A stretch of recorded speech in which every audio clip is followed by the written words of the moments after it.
మేము చేస్తున్నామంతే, మేము నిమిత్త మాత్రులం. ఇక్కడ ఏదో నేను చేస్తున్నా అని గొప్పతనం లేదు, అంతా అమ్మదయ.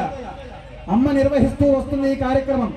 మొదటి సంవత్సరం చతుర్వేద సహకారం, ఆయుత చండి అలాగే భంగా జరుపుకున్నాం.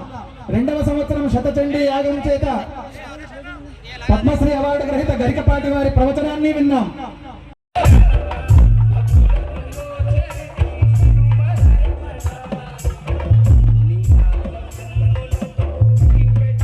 Hi, this is Swati Dikshit. Please subscribe to SKS Fly TV.